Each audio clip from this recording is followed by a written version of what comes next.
vamos a abordar ahora el tema de, pues que ayer provocó tantas reacciones del presidente ya convertido en un árbitro electoral o un observador electoral, garante de las elecciones, como lo dijo el día de ayer. Vamos a escuchar cómo lo dijo el presidente exactamente.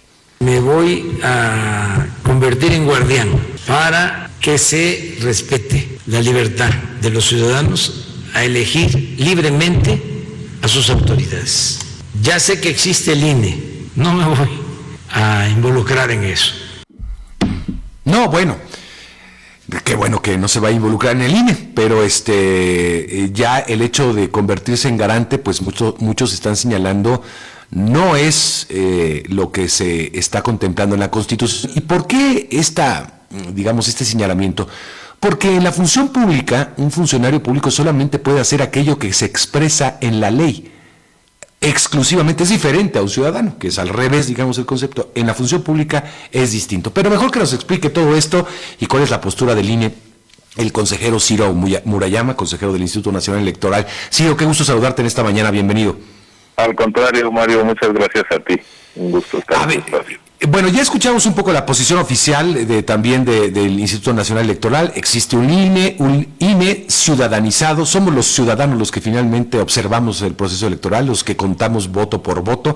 Tuvimos un proceso electoral, creo que muy exitoso, ¿no? El pasado. Claro, siempre habrá alguien que diga fraude, que diga fue un fraude electoral. Siempre hay alguien, ¿no?, que lo dice. Pero ¿cómo lo están viendo ustedes institucionalmente, Ciro? Bueno, la verdad es que estamos ya preparándonos para una elección muy complicada por la dimensión que representa que coincidan 32 elecciones locales con la renovación de la Cámara de Diputados. Se van a elegir prácticamente todos los ayuntamientos del país, 15 gubernaturas, 30 congresos. Va a ser el día en la historia electoral donde más cargos de elección se hayan renovado. Y llegamos a esa elección con un marco constitucional pues que ha sido muy eficiente para permitir que la gente en secreto y libertad vote por quien la representa y la gobierna.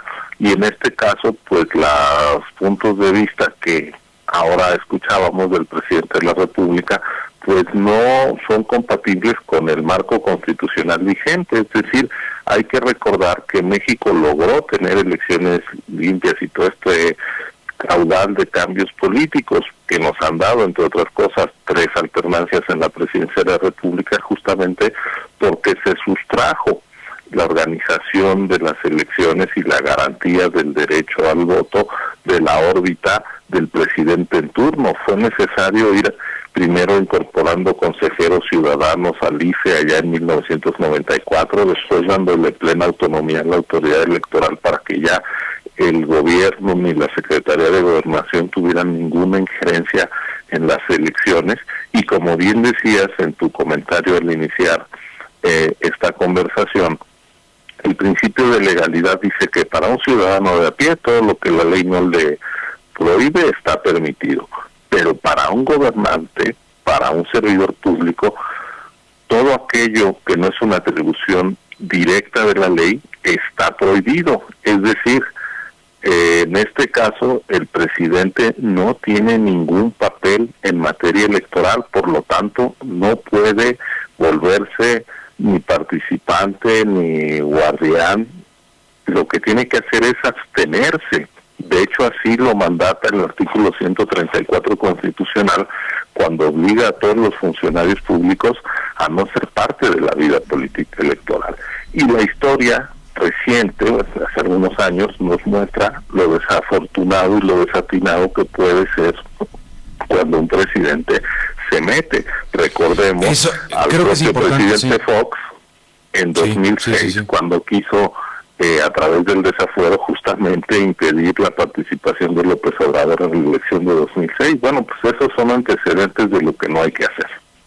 Ahora, efectivamente, creo que, bueno, es el ciudadanizar al instituto, Pues ha sido también un proceso, que no es que de la noche a la mañana ya, ha sido un proceso y que ha a veces navegado contracorriente, como intenciones como la que estás mencionando tú, la de Vicente Fox. Creo que incluso la resolución del Tribunal Electoral, donde se habla de una injerencia que no se puede medir, desafortunadamente en ese entonces tampoco se podía medir cuál era, hasta qué grado alteró o no el resultado final la intervención del presidente Vicente Fox, pero se habla de una intervención del Ejecutivo. Es decir, a pesar de que había ya un instituto ciudadanizado, hubo una injerencia. ¿Tú ves el riesgo de volver a ese pasado? ¿Tú ves que el presidente ya está metido en el proceso electoral, aunque todavía no inicia el proceso? Así es. Bueno, nada más para seguir con la historia. Como Vicente Fox cometió ese error, se reformó la Constitución y se especificó en el artículo 134 constitucional, en la reforma electoral de 2007, después del accidentado proceso electoral de 2006, que el presidente no podía meterse, es decir, justamente atendiendo a los reclamos y a la experiencia de ese año, se construyó este valladar para que los gobernantes no hicieran lo que hizo Vicente Fox. Entonces, pues yo creo que lo que corresponde es hacer valer la Constitución. Hay que recordar que además la propia Constitución dice que no se pueden cambiar las reglas del juego electoral 90 días antes de que empiece el proceso. Ese periodo ya acabó de cara a 2021, es decir, nos vamos con este diseño electoral, con estas leyes, con esta institución constitucional autónoma y con las limitaciones para el presidente, gobernadores, presidentes municipales que no se metan. Entonces yo creo que si respetamos el marco constitucional vigente, no habría por qué tener regresiones a lo que han sido avances democráticos.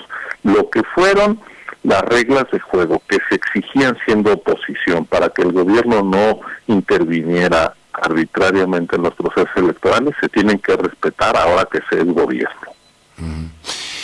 El presidente ha mencionado en distintas oportunidades fraude electoral a la vista, y eso es muy preocupante, Ciro. A mí me preocupa mucho, no sé qué esté viendo el presidente, si hay un dato que tenga específico, que creo que hay entidades, autoridades competentes para recibir cualquier tipo de denuncia, pero que lo diga el presidente de la República es delicado. Lo único que yo me imaginaría en un momento como el que estamos, democrático, como el que estamos viviendo, que permitió la llegada al poder del presidente Andrés Manuel López Obrador, la única posibilidad que me puedo imaginar de fraude es la utilización de recursos públicos. Y el gobierno federal tiene la mano en eso, ¿no? Entonces, no sé, me parece un poco contradictorio y preocupante, además de que el presidente esté anunciando o viendo que puede existir algún fraude electoral en este proceso electoral que viene.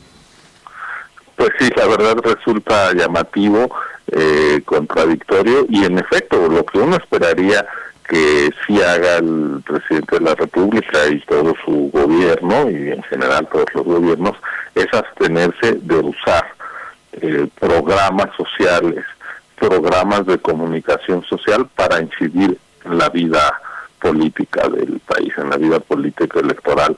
Ellos tienen que observar el principio de legalidad, no tratar de incidir, y mientras eso ocurra, pues las elecciones van a transcurrir en armonía y en libertad. Los ciudadanos son los que van a salir a decir que quién quiere que los gobierne y los represente. Entonces, realmente México tiene un sistema electoral que permite el voto libre y secreto, y a mí me parece que lo que corresponde desde la jefatura del Estado no es estar alimentando la desconfianza, sino al contrario, permitir que haya la mayor participación de la ciudadanía y que así se defina cada puesto de gobierno y de representación, no sembrando desconfianza. Y si tuvieran algún elemento, pues para eso incluso fue la actual mayoría quien nombró al fiscal electoral, que es quien persigue delitos,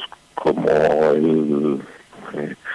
si hubiera alguna situación detectada que tuvieran que resolver, pero me parece que más bien son como palabras al aire sin mayor evidencia, y no me parece un mensaje. El presidente tiene que asumir, yo creo, su rol de jefatura del Estado mexicano, no de un partido, no de una fuerza, no de una coalición, y permitir que sean los actores políticos que legítimamente deben ocupar la arena electoral, pues los que sean los protagonistas de la disputa, que son los partidos, las coaliciones y los candidatos independientes. Los funcionarios públicos se tienen que guardar en el proceso electoral. ¿Está bajo asedio el INE, Ciro? Bueno, sí hemos notado una animadversión importante. Afortunadamente ya se venció el plazo para hacer reformas electorales, entonces algunas iniciativas que nos parecían ominosas, como darle a la Cámara de Diputados hoy en control de una sola fuerza política, la posibilidad de nombrar a los consejeros de nuestros consejos locales en los estados. Pero hay una elección de 4 consejeros, de cuatro consejeros. Sí, yo espero ¿no? que ahí se pueda dar los consejeros electorales no puede ser nadie correa de transmisión de una fuerza política y menos aún del gobierno. Deben de ser gente independiente, equidistante, que sepa hacer valer la autonomía de la institución. Entonces pues vamos a ver qué resuelve próximamente la Cámara de Diputados. Y otro tema que sí nos preocupa tiene que ver con que no se vaya a tomar una decisión sin la suficiente dosis de responsabilidad en materia presupuestal. En México las elecciones cuestan lo que cuestan, primero porque es un país muy grande y vamos a ir a una elección donde tenemos que garantizar que haya una casilla cerca del domicilio de cada uno de los 95 millones de mexicanos que ya van a conformar el padrón electoral. Es uno de los padrones electorales más grandes del mundo. Tenemos que imprimir las boletas en papel seguridad, asegurar que sean los vecinos en cada casilla los que estén dispuestos a hacerse cargo de recibir la votación, de contar los votos, de llenar las actas, y para eso el INE tiene que visitar en los primeros meses del año que entra a más de 12 millones de ciudadanos en sus casas. Eso es una movilización nacional que nos va a implicar contratar a miles y miles de chicas y chicos que vayan a buscar a la gente a su casa, la capacitar. Ese es el esfuerzo que hay que hacer ahora. Poner eso en riesgo a mí me parecería una irresponsabilidad mayúscula. Nunca en ningún momento, ni de crisis económica, ni de crisis política, se ha puesto en riesgo la celebración de elecciones. Entonces yo espero que con estos afanes de recortar todo, que ya hemos visto que se ha puesto en riesgo las áreas naturales protegidas, los sitios arqueológicos, pues no pongamos en riesgo la elección, porque eso nos sumaría en una crisis política que es lo último que necesita este país en este momento. Pues Ciro, te agradezco mucho por tu tiempo, gracias por conversar con el auditorio. No, Mario, gracias a ti, muy buen día. Igualmente, un saludo al consejero del INE, Ciro Murayama. Pues creo que bastante claro la posición del Instituto Nacional Electoral ante este debate.